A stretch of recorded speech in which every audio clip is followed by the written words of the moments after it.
the rise, the top, and the decline. The rise. Successful new orders that rise, both internal and external, are typically started by powerful revolutionary leaders doing four things. First, they win power by gaining more support than the opposition. Second, they consolidate power by converting, weakening, or eliminating the opposition so they don't stand in their way. Third, they establish systems and institutions that make the country work well. And fourth, they pick their successors well, or create systems that do that. Because a great empire requires many great leaders over several generations. At this stage, soon after winning the fight, there is typically a period of peace and growing prosperity because the leadership is clearly dominant and has broad support, so no one wants to fight it. During this phase, leaders within the country have to design an excellent system to raise the country's wealth and power. First and foremost, to be great, they must have strong education, which is not just teaching knowledge and skills, but also strong character, civility, and work ethic. These are typically taught in the family, schools, and religious institutions. That provides a healthy respect for rules and laws, order within society, low corruption, and enables them to unite behind a common purpose and work well together. As they do this, they increasingly shift from producing basic products to innovating and inventing new technologies. For example, the Dutch rose to defeat the Habsburg Empire and become superbly educated. They became so inventive that they came up with a quarter of all major inventions in the world, the most important of which was the invention of ships that could travel around the world to collect great riches, and the invention of capitalism, as we know it today, to finance those voyages. They, like all leading empires, enhanced their thinking by being open to the best thinking in the world.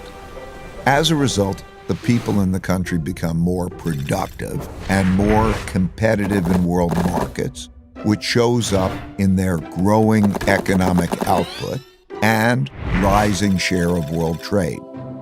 You can see this happening now as the US and China are roughly comparable in both their economic outputs and their shares of world trade. As countries trade more globally, they must protect their trade routes and their foreign interests from attack, so they develop great military strength.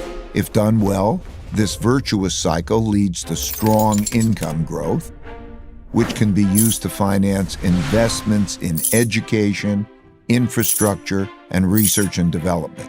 They must also develop systems to incentivize and empower those that have the ability to make or take wealth. In all of these cases, the most successful empires used a capitalist approach to develop productive entrepreneurs.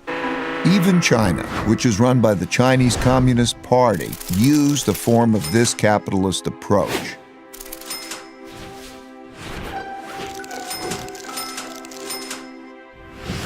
Deng Xiaoping, when asked about this, said, "It doesn't matter if it's a white cat or a black cat, as long as it catches mice.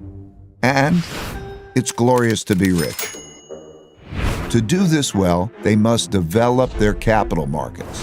Most importantly, their lending, bond, and stock markets. That allows people to convert their savings into investments to fund invention and development, and share in the successes of those who make great things happen. The Dutch created the first publicly listed company, the Dutch East India Company, and the first stock market to fund it, which were integral parts of the system that produced massive wealth and power. As a natural consequence, the greatest empires developed the world's leading financial centers for attracting and distributing the world's capital. Amsterdam was the world's financial center when the Dutch were preeminent. London, when the British were on top. New York is now. And China is quickly developing its financial centers. Most importantly, the capitalists, the governments, and the military must work together. Not only did the Dutch work well together, they were one and the same. The Dutch East India Company was granted a trade monopoly from the government and had its own officially sanctioned military to go out into the global markets to make and take wealth.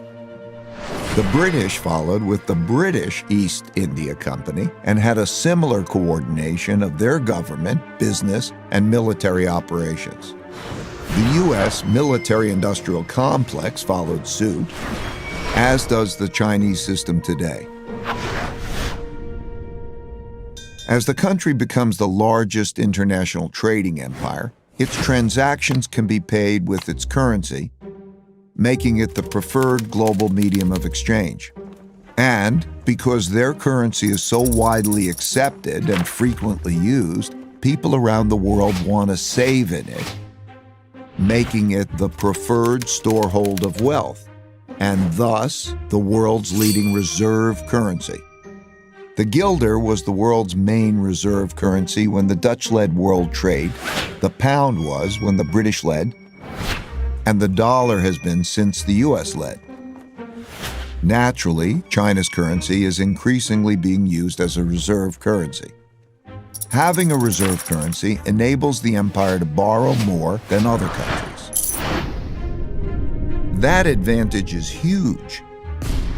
Think about it. People all over the world are eager to save and hence lend back their currency to the empire. Countries without a reserve currency don't have that. And when the empire runs out of its own money, remember the United States in 1971? They can always print more. The exorbitant privilege afforded by the empire's reserve currency leads borrowing to increase and the beginning of a financial bubble.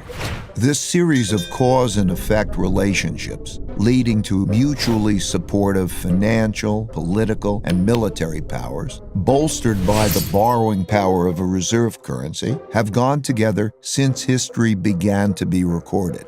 All the empires that became the most powerful in the world followed this path to the top.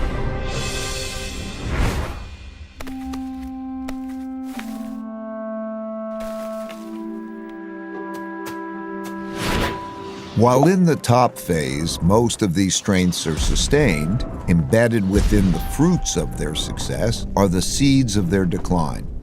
As a rule, as people in these rich and powerful countries earn more, that makes them more expensive and less competitive relative to people in other countries who are willing to work for less.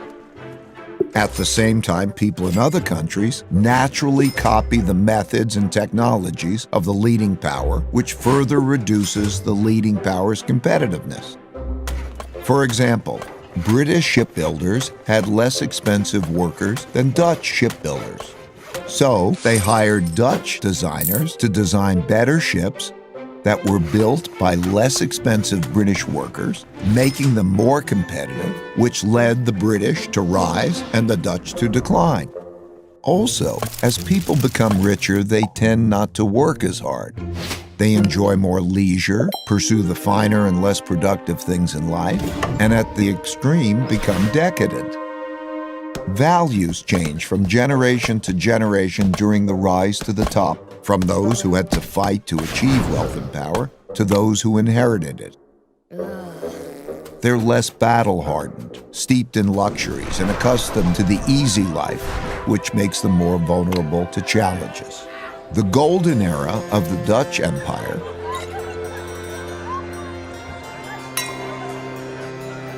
and the Victorian era of the British Empire